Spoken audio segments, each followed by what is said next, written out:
We'll stay here and have treaty defenders here and treaty rights holders here from today onward, if that's what we need to do. Tonight, they call them truck houses, set up in the 1700s for trade and good relations. Now this one is a symbol of resistance.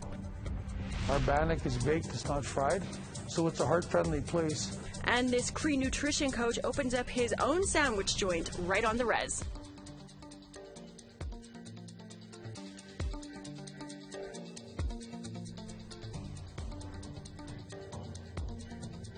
Good evening, welcome to APTN National News. I'm Melissa Ridgen.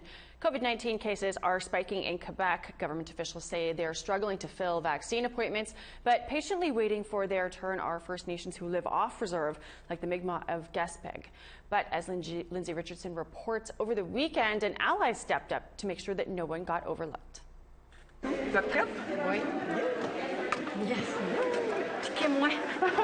Manon Jeannotte is not a fan of needles, but she couldn't miss out on this shot to get vaccinated. J'ai quand même un petit stress. C'est pas à cause des caméras, c'est à cause du vaccin. Jeannotte is the former chief of the Mi'kmaq community of Gaspé in the Gaspé region. Most of its 1,800 members live off reserve, so under Quebec's vaccine rules, they aren't considered a priority group. Quand Nadia, notre conseillère, nous a amené le fait qu'on pouvait venir se faire vacciner à Kanastaki, je me suis dit merci parce que sinon on était dans le système régulier. So, in the first collaboration of its kind in Quebec, an inter-nation vaccination clinic was created on Ganazadage Mohawk territory. On Sunday, 250 Mi'kmaq from the communities of Gaspé, Gaskapegiag, and Listuguj stepped up to receive the vaccine, alongside Ganazadage members and members living outside their community. If people can take the vaccine for the older one, let's go, let's do it. Indigenous Affairs Minister Yann Lafrenière and AFNQL Regional Chief Ghislain Picard showed up and saluted the joint effort. Gaspé Councillor Nadia Robertson says she had to knock on a few doors before Ganazadage offered their help. La situation pour notre communauté à Gaspé, c'est une situation qui est particulière. On est une des communautés au Québec, on n'a pas de territoire de réserve sur communauté. Donc, c'était difficile au niveau financement, on ne va pas le cacher. Au niveau fédéral, on a eu de la difficulté à obtenir de l'aide pour nos services aux membres. Ganazadage Grand Chief Serge Simon hopes the mass vaccination will persuade those still hesitating. There's a lot of conspiracy theories related to the vaccine. And I've said it before, stop relying on Facebook, please. You know, it's absolutely ridiculous. His advice is simple. So, get the right information. Go to the right medical websites, do your own research, but for God's sakes, stay away from Facebook. It's a serious undertaking overall, but undertaken with a little humor. I'll do it right there. No, I'm joking. Carl Siwi, a paramedic from the Huron-Wendat community of Wendake, traveled over 3 hours to Ganazadage just to help out. Je trouvais ça important que d'autres communautés viennent en aide à d'autres communautés. According to Robert Bonspiel, head of Ganazadage's emergency response unit, fewer people get vaccinated when they have to travel elsewhere. For that reason, by all measures, this is a complete success. Donc, je pique à 3. OK? 1, 2, 3.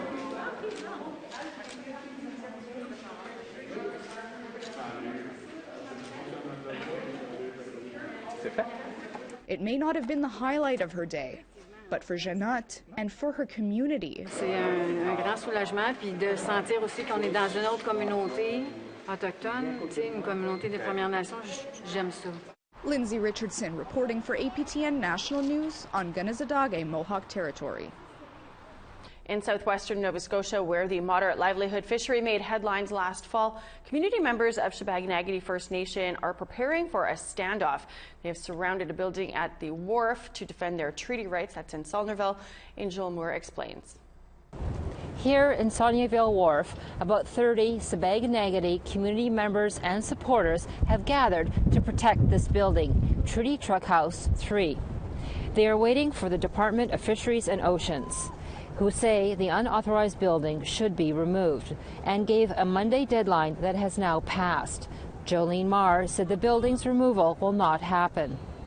We'll stay here and have treaty defenders here and treaty rights holders here from today onward, if that's what we need to do to make sure that the truck house stays here.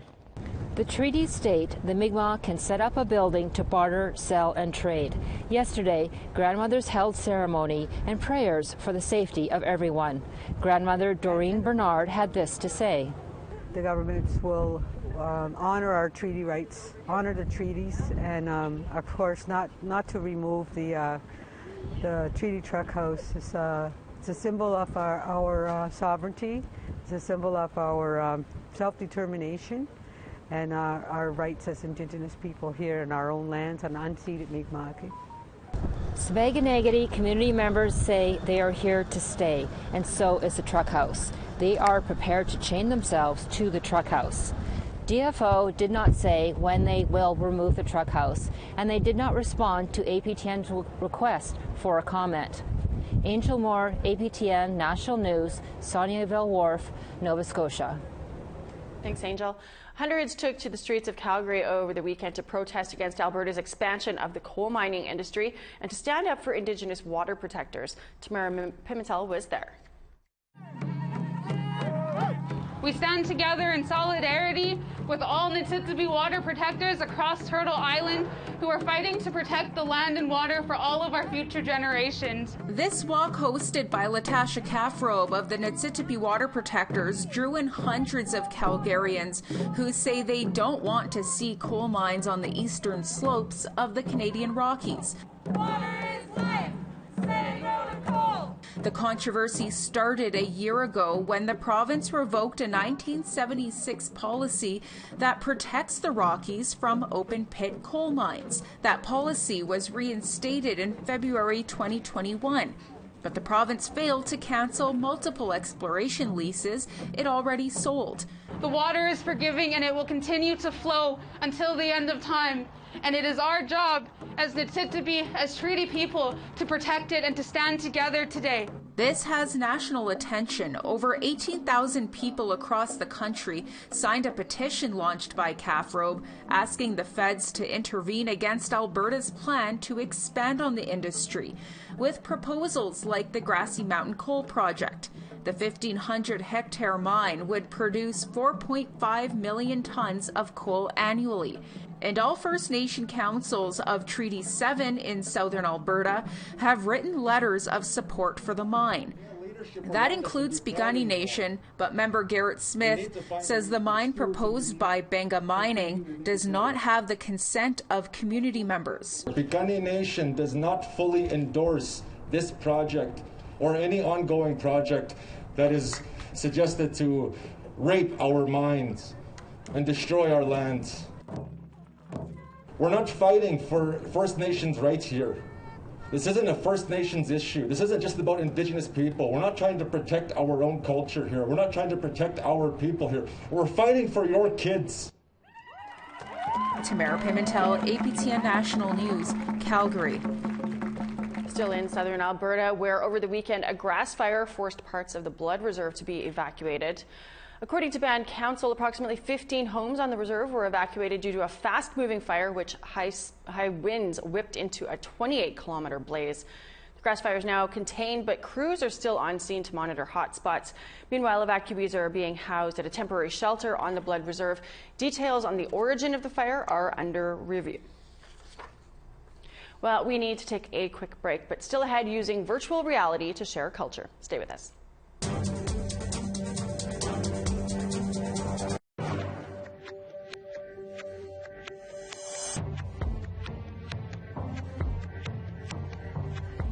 Welcome back.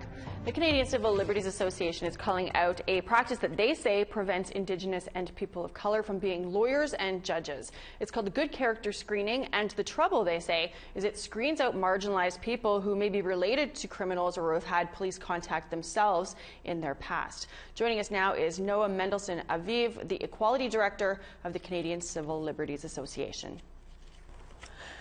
Thanks for joining us, Noah. So this doesn't affect an Indigenous person from getting into law school. This is affecting their ability to work in the field once they're done school. Is that right? yes, it potentially could affect somebody even before they've started law school, because if you know that this extremely invasive process is ahead of you, and if you've had some kind of run-in with police because your community is over-policed or faces systemic racism within a system, if you've ever faced charged, even if you were acquitted of them or even if they dropped the charges, you have to expose and reveal all those sides, and you don't necessarily know what the ultimate outcome will be. So there are people who may never go into the legal profession who might have made a wonderful and valuable contribution. And then people who have started don't quite know what the outcome will be, other than the fact that they're going to face this extremely intrusive questioning process. Yeah. You know, and so it's not Indigenous law students that are leading this charge. It is the CCLA, because even raising this issue could torpedo careers before they get started. Is that the gist of it?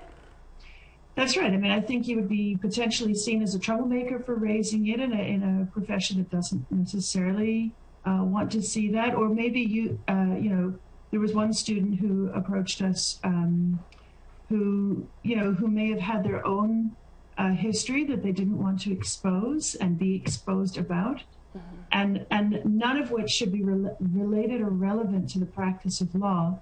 So they approached CCLA, they brought it to our attention. It's an issue that has been on the national agenda for a long time. The Canadian Civil Liberties Association is a national organization that is concerned about truth and reconciliation, diversity, inclusion, equality. And so it was clear and obvious to us that we needed to get involved. And we've also done some of our work in collaboration with the Indigenous Bar Association. You know, you said this flies in the face of the Truth and Reconciliation Commission calls to action. You know, what's been the response from law societies when you've raised the issue? We haven't yet heard anything back from the Manitoba Law Society. I hope that they do send their response soon. I know that they've responded to other people. We'd like to hear from them too, because this needs to be taken care of straight away.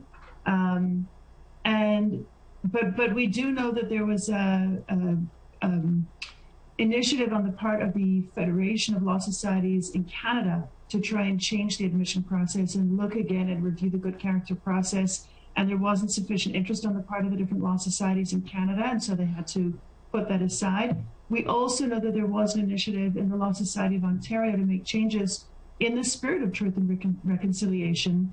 And in fact, they did remove some of the most obvious and egregious questions that were being asked at the time in Ontario, and that are still being asked in Manitoba and in some of the other provinces. Is it mostly the prairie provinces? Am I understanding that correctly? It's the Saskatchewan, Manitoba, Alberta? These are not the only provinces that have a good character requirement or that ask invasive questions. These are the ones where the initiative has started, and these are the ones that are focused at the moment on truth and reconciliation, diversity, and inclusion. And so because we were approached by students in Manitoba, and that's where we decided to start.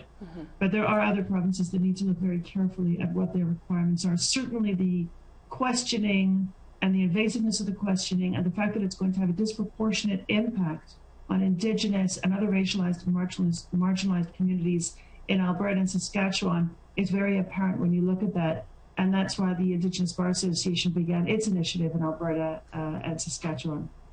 Well, thank you for taking the time to clarify this for us. Hopefully it gets remedied sooner rather than later. Certainly hope so, and we're going to do everything that we can to make sure that the law societies look at it seriously. And we've had some very wonderful responses from lawyers across the country who feel as strongly as we do that this is not the way forward for the legal profession.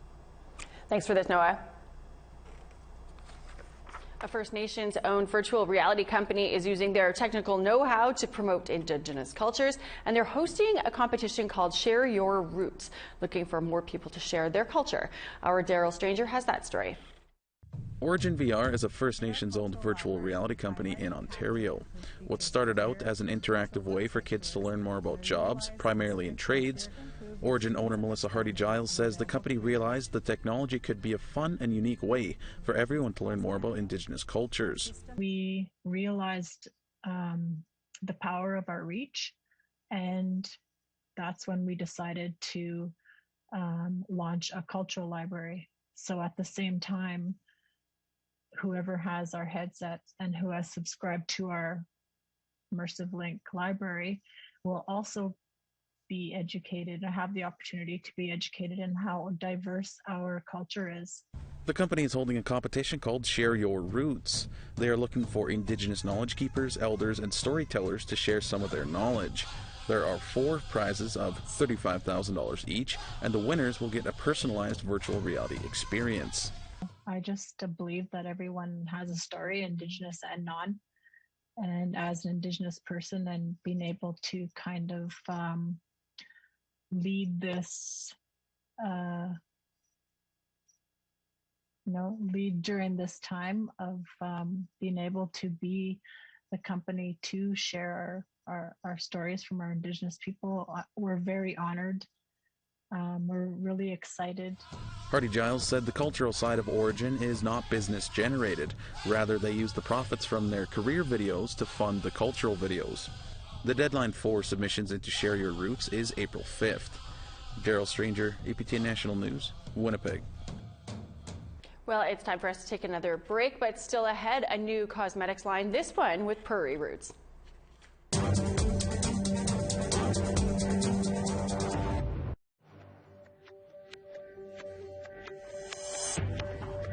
Welcome back. It's time now for our photo of the day.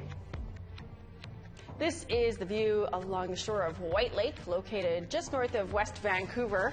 Raquel Baptiste took this great photo capturing the reflection of the calm waters.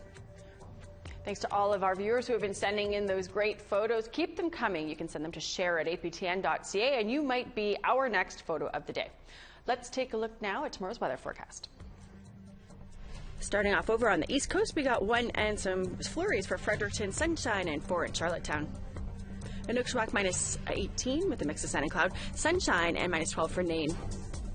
Saguenay, mix of sun and cloud, 2 degrees. Rouyn-Noranda and Val-d'Or, both 13 and sunshine. 17s for Peterborough and Toronto, sunny skies there, same with London. Kapuskasing, some flurries expected, 9 degrees for your high, -6 and snow for Big Trout Lake. Thompson, God's Lake, Norway House, snow, -11. Sunshine and 2 degrees for Brandon, but looking cloudy everywhere else, -8 and some snow for Winnipeg. -6s for Swift Current, Regina, Yorkton, snow expected there. Sunshine, -6 for Buffalo Narrows, -8 and snow for L'Orange. Lots of sunshine up in northern Alberta, -1 for High Level, 6 for Grand Prairie. Sunshine in southern Alberta, 4 degrees for Edmonton, 3 in Lethbridge. Sunshine and 12 degrees for Kamloops and Penticton, Campbell River, 10 and sunny. Dease Lake, snow, 0 degrees, 8 and sunshine for Fort Nelson. Dawson City, some flurries expected, -4 degrees, -1 with a mix of sun and cloud for Whitehorse. 3 in Fort Simpson, sunny skies, Watee, snow, -7. Inuvik, mix of sun and cloud, -20. Sax Harbor, sunshine, -30. Lots of sun out here too, -28 for New Yacht and sunny there, -33 and sun for Cambridge Bay. Tallyoak, -34, clear skies, -15 and snow for Clyde River.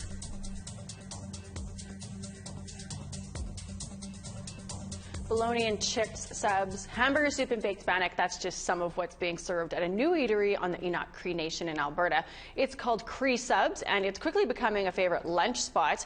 APTN's Chris Stewart popped in.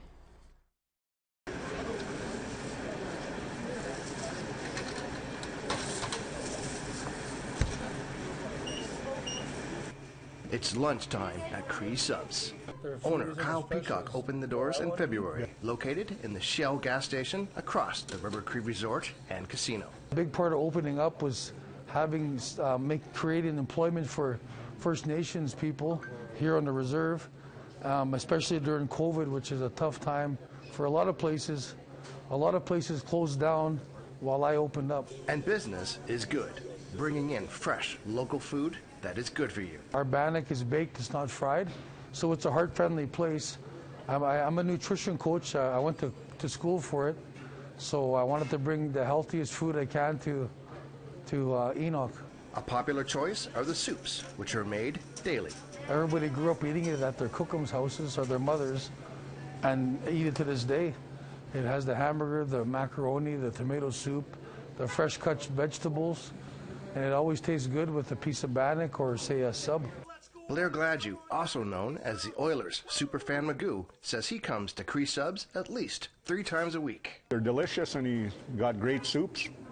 You grew up on the soups that he makes, like the hamburger hangover soups that he calls them, the chicken vegetables, turkey vegetables, all of those soups. Like, we grew up on that stuff, so it's like our cook made it for us. Chris Stewart, APTN National News, Enoch, Cree Nation. And now a story about a woman who is finding some early success as an entrepreneur. Sunshine Eagle didn't let the pandemic stop her from launching her dream company. APTN's Priscilla Wolf has that story. For myself, I was born and raised in Sistan Wahpeton Sioux tribe, and I'm Dakota and I'm Cree. Plains Cree. My mother is from the Iroquois First Nation. Sunshine Eagle launched her new online cosmetics company, Sunshine Beauty, last fall when the COVID-19 pandemic was in full swing, and online shopping was the way to go. I launched November 26, 2020 was my launch, and I sold out right away. I sold out right away pretty quick. It was less than a month, and I sold out. And so now my vision, it grew bigger, right? So because I wanted to keep producing the good quality makeup that I have. Eagle lives on the Pasquale First Nation near Regina with her husband. She says she always wanted to start up a cosmetics company, but self-doubt held her back. I've always had a vision to have my own makeup line, and at the back of my mind, you know, you hear that little voice is saying, no, you can't do it, you know, you're not going to be able to, or, you know, just having like being my own worst critic. Her husband and family and friends encouraged her to launch Sunshine Beauty. I started out with $1,500, and I worked with that, and that's how I was able to start. Was after I shared my vision with my friends, you know, they immediately wanted to help. She's working on her spring palette now, incorporating her Cree and Dakota culture into the colors and names. The spring collection that I am currently working on, that is going to incorporate who I am as a Dakota Cree Indigenous woman. I am incorporating, you know, it is so, I wish I could share right now, but we're just working at it and getting it together. But the palette is going to be called a Kichita, and that in Dakota, that means warrior. And so that is what my line is going to be directed towards, is who I am. Her cosmetics can be found and purchased online. My website is up. That's my online store. It's www.sunshinebeautycosmetics.com, and I have everything in there.